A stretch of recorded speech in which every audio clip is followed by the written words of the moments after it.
Extremism and hate crimes are on the rise in Florida. The state's offered new data. Yeah, it showed a double-digit increase in reported hate crimes after several years of those numbers going down. Well, tonight, Fox 4 Investigates is returning to our series of reports called The State of Hate. This to all search for the cause and the rise of extremism and searching for solutions tonight. Investigative reporter Ryan Kruger takes us to the interconnected web of hate groups to show us how that they have really grown in size in recent years.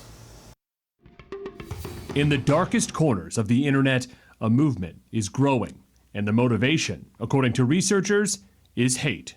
This is very much a problem.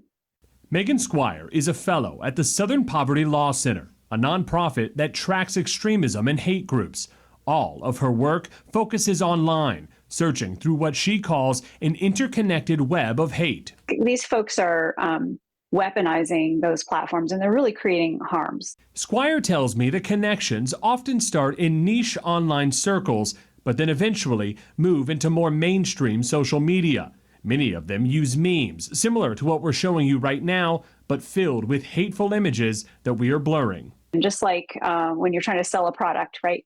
You might create an ad campaign. So these meme campaigns a lot of times are just designed to quickly inject hateful ideas into a population that might be receptive to them at that time. That connection has gone from the online world to the real one. When the Anti-Defamation League released their report on hate in the Sunshine State last year, Fox 4 Investigates was the first to report on how they were shocked to learn how closely various hate groups have started working together. What we've seen is a lot of groups that in the past may have worked separately from one another are now working in conjunction to spread propaganda and hold in-person demonstrations. According to numbers released by the Florida Attorney General's office, there were 148 hate crimes reported in the state of Florida in 2021. That's the most recent year that stats were available. That was a 16% increase from the year before. With 14 crimes, Lee County had the second most in the state, behind only Miami-Dade County and tied with Hillsborough.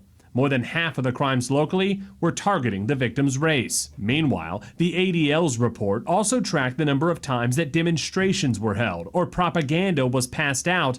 They found nearly 200 incidents in the state in 2021. That's the large majority of incidents that we see is white supremacist propaganda distribution. So these people are printing flyers and also putting stickers on public places so that they can spread their ideology that way.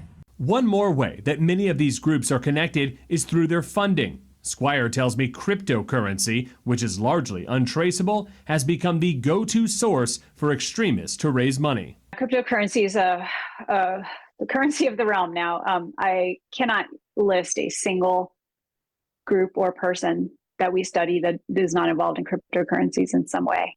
So what's being done to stop the spread of hate in Florida? Coming up tomorrow night on Fox 4 News at 10, I'll show you the work being done in Tallahassee, as some state lawmakers say enough is enough. Ryan Kruger, Fox 4 Investigates.